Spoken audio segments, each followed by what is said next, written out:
Nous sommes de retour dans le jeudi anthropologie avec Nusere Kalala Omotunde. Ce soir, nous parlons donc de l'os d'Ishango. Totalement. Alors, je voulais aussi insister sur le fait que c'est quand même un os qui a beaucoup circulé dans les grandes capitales, dans les grandes universités, qui est connu à l'ONU, qui est connu à l'UNESCO, puisqu'il y a eu des présentations. Le but, c'est que l'os soit aussi patrimoine mondial de l'humanité, donc reconnu par l'UNESCO. Donc, toutes ces démarches-là sont en cours. Et puis, aussi que l'os puisse aussi atterrir à un moment à la République démocratique du Congo. De manière définitive, hein. Là, ce serait pas mal. Dans le rapatriement des œuvres, bon, je dirais... Non, la Belgique peut avoir une copie, mais la chose, Voilà, c'est que... l'original au Congo. Bon, il faut quand même remettre les choses dans le bon ordre, d'accord? Ce qui est la moindre des choses. Mais justement, le document que j'ai amené, si on peut voir le document suivant, c'est ce grand parcours que l'os a fait à travers le monde, avec une structure qui s'appelle Milele, et qui, depuis 2015, sillonne le monde, et le monde scientifique aussi par la même occasion. Très bien. Donc ça peut être intéressant de voir ça, parce qu'il y a de belles images qui permettent de voir le travail qui a été réalisé dans ce domaine-là. On y va.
professeur.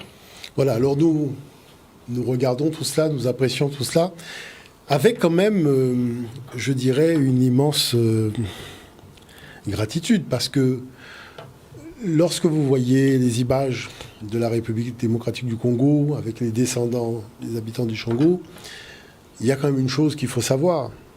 Et c'est ce que je souhaite montrer déjà, premièrement. Si on peut voir le document suivant, on va en parler avec les documents parce que c'est important. Vous voyez ici, c'est justement ces nombres premiers classés dans le bon ordre, entre 10 et 20, et qui sont des nombres jumeaux. C'est-à-dire que la distance entre le 11 et le 13, c'est 2, et la distance entre 17 et 19, c'est 2. Il n'y a pas, dans la suite des nombres premiers, il n'y a pas beaucoup de nombres premiers qui ont un intervalle de 2. Et ça, c'est important de le souligner. On attribuait à Euclide en disant oui, c'est le premier qui a parlé des nombres premiers. Il faut revoir tout cela. Parce que il n'en demeure pas moins qu'on n'est pas dans il se pourrait éventuellement, pourquoi pas. On vous montre un document. C'est pas Thalès a fait un théorème, Pythagore a fait. Hein. Là, il y a quand même un document. D'accord ? Certains disent oui, Jésus a machin. On dit qu'est-ce qu'il a écrit ? On dit non, il a juste fait un essai sur le sable. C'est-à-dire que tout le monde est dans l'évasif. L'Africain, c'est le seul qui dit bon voilà, datation, telle date, objet, tel truc, calcul, tu vas trouver le chou. C'est-à-dire que tout le monde est dans le cycle Zavata, l'Africain est dans la réalité. D'accord ? Il faut comprendre ça. Les pieds bien ancrés sur le sol. C'est-à-dire que, oulala, on est dans la réalité. D'accord ? Concrète. Bon. Maintenant, au niveau de l'image suivante, si on peut la voir, puisque c'est important, vous allez voir une chose qu'il faut dire aux enfants. La première fois dans l'histoire de l'humanité qu'on a fait une addition, la première fois qu'on a fait une soustraction, et on a le document, c'est l'artefact d'Ishango. Vous voyez, quand vous prenez 11 plus 10, vous obtenez 21. D'accord ? Y compris pour la colonne de gauche. Quand vous prenez 19, vous faites moins 10, vous obtenez 9. Donc ça veut dire que là, ici, vous avez la preuve. Hein, il y a beaucoup d'additions, de soustractions, mais j'ai pris ces deux exemples-là pour montrer que là, on peut dire que nous avons un document qui nous montre la première addition de l'histoire de l'humanité, la première soustraction de l'histoire de l'humanité. 25 000. C'est pas les histoires de en Mésopotamie, ils prenaient des calculis et s'amusaient à compter les poules. Hein. Là, on est dans quelque chose d'un petit peu plus... D'accord ? Bon. Ensuite, si on peut regarder le document suivant, parce que c'est important, regardez, vous avez une multiplication, donc une multiplication et division. Vous voyez ? Donc, quand vous prenez 3 fois 2, 6, 4 fois 2, 8. D'accord ? 10 divisé par 2, 5. Et 5 plus 2, 7. Donc, c'est-à-dire que là, vous voyez bien que il y a une preuve formelle qu'à ce moment, dans l'histoire de l'humanité, l'homme maîtrisait les 4 opérations. Alors, vous vous rendez compte qu'on a un tel document et ça ne fait pas la une ni des manuels scolaires, ni des... C'est-à-dire c'est caché. Donc on devrait commencer à apprendre à compter. Attendez, ça aurait été n'importe quel individu en Europe qui aurait fourni un tel document à cette époque-là, même on aurait eu un affiche 4x3 dans le métro à Paris. D'accord ? Donc on ne peut pas me dire qu'on adore les sciences, on adore les maths, mais la source des maths, parce qu'elle est africaine, on n'en veut pas. Non. Il faut quand même être un petit peu sérieux. Vous voyez ? Donc c'est cela même qui fait quand même réfléchir et qui nous emmène à nous poser la question, est-ce que finalement, du côté des institutions scolaires africaines, il ne faudrait pas revenir à la maison ? Alors pourquoi je dis revenir à la maison ? Parce que l'Afrique est partie. Quand vous regardez la façon dont les mathématiques sont présentées dans les manuels africains, l'Afrique, elle est partie. C'est-à-dire qu'on fait les maths, mais on n'est plus en Afrique. C'est-à-dire que l'Afrique a des multiples algorithmes pour faire une multiplication, pour faire une division, a des systèmes de comptage avec toutes sortes de façons de noter les chiffres, mais on veut rester dans le truc là qui se fait ailleurs.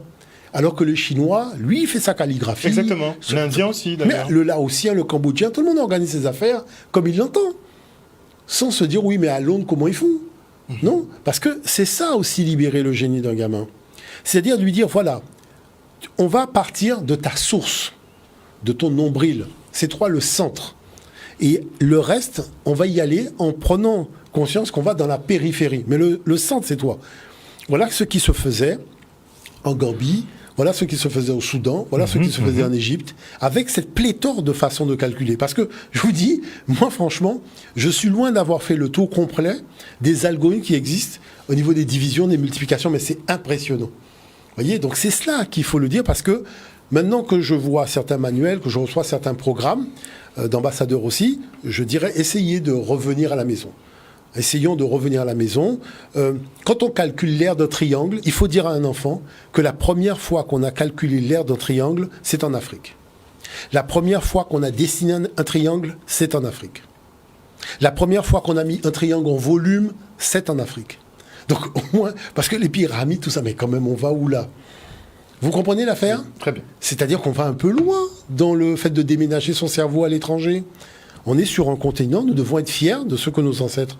D'autant plus que c'est les mathématiques africaines et c'est le système du phare aussi et beaucoup d'autres systèmes, comme je l'ai vu, qui sont à l'origine du système binaire informatique. Donc il faut, et ça je le dis vraiment, je m'adresse directement aux professeurs de mathématiques dans le monde panafricain. Je tiens quand même à rappeler que le Brésil a fait un bond en avant extraordinaire. Bolsonaro n'a pas interrompu, je dirais, cette immersion dans les humanités classiques africaines avec les matériaux de l'Afrique. Et il y a encore eu des nouvelles très extraordinaires, parce que par exemple des ouvrages comme Nation d'agriculture, il y a eu des financements pour que ça soit aussi en portugais, les ouvrages de l'UNESCO, Collection Histoire Générale de l'Afrique, pour que ça soit en portugais, pour que les jeunes d'ascendance africaine au Brésil puissent accéder à ces connaissances-là. Il faut savoir qu'il y a des universités qui ont fait traduire mes ouvrages en portugais. D'accord? Donc, qui fait que en Amérique du Sud, il y a des universités où mes ouvrages sont traduits en portugais. Très bien. Pour que les jeunes, puisque la direction de l'université m'a dit, écoutez, c'est important pour nous que les jeunes puissent accéder à un certain nombre de connaissances. Donc, il y a des choses qui se passent. Vous voyez, c'est important. Mais c'est ce qu'on appelle partager la connaissance et partager le savoir. Déjà. Donc ça, c'est important. Si on peut voir le document suivant, parce que j'ai amené un certain nombre de choses et c'est important de pouvoir apprécier ce qui a été fait. On est parti. L'os d'Ishango est un artefact neuronal, alors prenons le temps d'apprécier les symétries de calcul. Nous le savons, 11, c'est 10 plus 1. En bas, 9, c'est 10 moins 1. Mais 21, c'est 20 plus 1. Tandis que 19, c'est 20 moins 1. De l'autre côté, 11, c'est 15 moins 4. Tandis que 19, c'est 15 plus 4. 13, c'est 15 moins 2. Tandis que 17, c'est 15 plus 2. Nous voyons bien ici la cohérence des symétries de calcul. Continuons. 11 plus 13 égale 24. Tandis que 11 plus 21 égale 32. Alors comment passe-t-on de 24 à 32 en rajoutant 8? 17 plus 19 égale 36. 19 plus 9 égale 28. Comment passe-t-on de 36 à 28? Tout simplement en retranchant 8. Bon, une fois qu'on sait comment ça fonctionne... Voilà, donc c'est-à-dire que... Non, mais ce qui est très particulier dans cet objet, c'est la dimension de la symétrie des calculs. C'est-à-dire qu'on a une symétrie inversée, alors que les symétries, généralement, c'est pour les formes géométriques. Là, l'Afrique introduit dans les mathématiques la symétrie. Donc vous voyez que c'est quand même quelque chose d'assez intéressant. Ça nous rappellerait presque la ligne 0, la ligne au-dessus de 0, la ligne en dessous de 0, qu'on avait au niveau du 0, notamment dans les bâtiments de l'Égypte, au niveau de la construction. Maintenant, ce qu'il y a de très particulier, c'est que les combinaisons de calcul, il y en a des centaines et des centaines. Alors, quand on s'assied et qu'on commence à passer de combinaison de calcul en combinaison de calcul, et en vérifiant la symétrie, en constatant qu'il y a symétrie, on est obligé de se poser une question. Mais attends, oui, c'est un artefact neuronal, oui, on nous dit que c'est quelqu'un qui calculait, mais en fait, on dit oui, c'était des lunaisons, mais c'est tellement étrange cette affaire qu'on se demande, est-ce qu'on n'a pas créé une pensée limitante? Ça veut dire quoi? La pensée limitante, c'est de se dire qu'en 25 000, l'individu qui vivait là, on ne peut pas lui accorder trop de crédit intellectuel, en fait.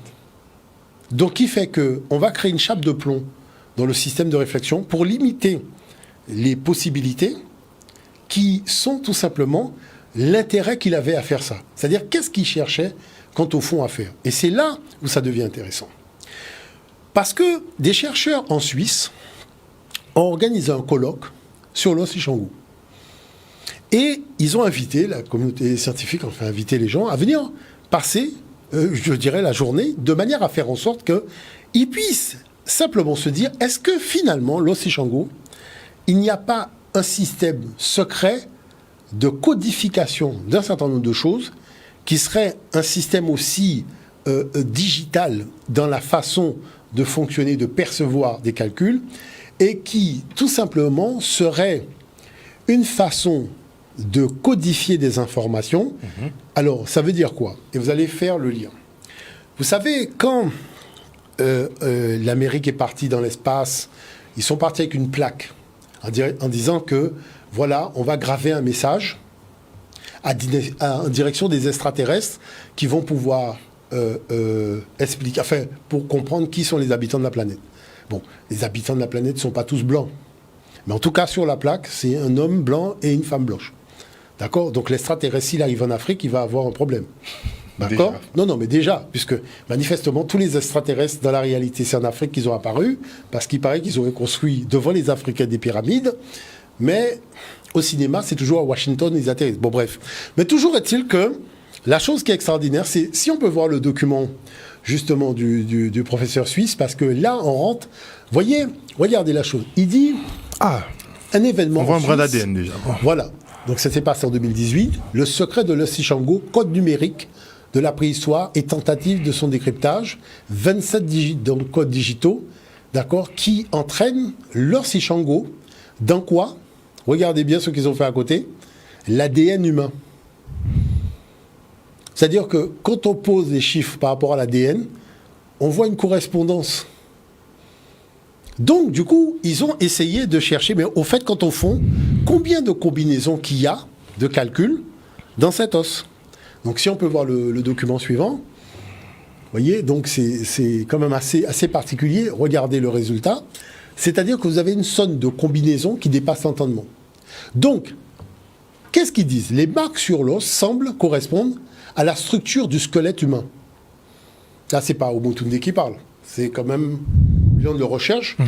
Je tiens à dire que le document, je l'ai, d'accord? Donc, j'ai le document de leur recherche avec les calculs qu'ils ont fait et compagnie, l'ADN, tout ça. Et en particulier à la colonne vertébrale. Donc, ils partent du principe qu'il y a eu, en fait, une tentative de codifier les vertèbres au niveau de la colonne vertébrale. Et ils disent que l'os révèle une corrélation avec certains nombres premiers et une relation étroite avec les nombres de la suite de Fibonacci, qu'on appelle MEI dans nos traditions, qui reflète ainsi la loi fondamentale de la croissance dans la nature.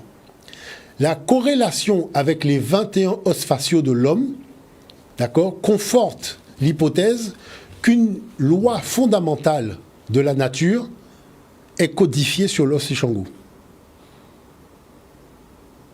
Ouais, voyez, ça va loin, là. Ça va très loin. C'est-à-dire qu'eux, ils ont dit, bon, on ne va pas créer de pensée limitante sur le champ d'investigation de la nature réelle de cet os.